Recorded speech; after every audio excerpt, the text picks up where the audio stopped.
May nahuli kam na patunay sa halaga ng aso sa isang bahay. Panoorin niyo kung paano niyan pinaatras ang isang magnanakaw sa aking eksklusibong pagtutok.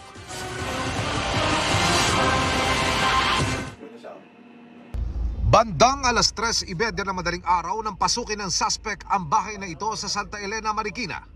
Mula sa likod ng pader, kung saan muna siya nagsuot ng sombrero at face mask at sandaling nagmasid sa paligid, dumiretso ang suspect sa sala at nilapitan ng 10 taong gulang na batang natutulog sa sofa. Inilawan niya ito ng flashlight at parang may hinahanap sa sala, maya-maya pa.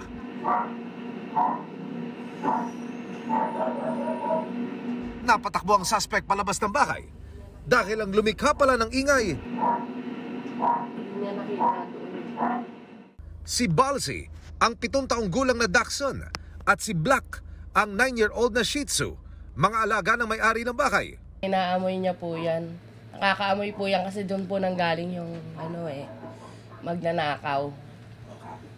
Naaamoy niya na may ibang tao.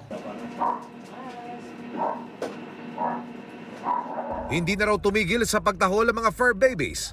Si Balsi, inakyat pa sa sofa ang anak ng amo niya at tila ba ginising pa. Doon na rin nagising ang padre de pamilya at bumaba para i-secure ang kanilang bahay. Ang suspect, nakuna naman sa likod bahay at nagmamadaling tumakas palabas ng kalsada.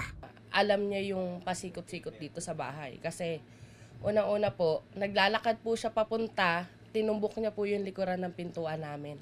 Hindi na nakuna ng suspect sa kanyang paglayo pero ayon sa report, nakapagnakaw pa ito ng 3 cellphone sa isang bahay di kalayuan.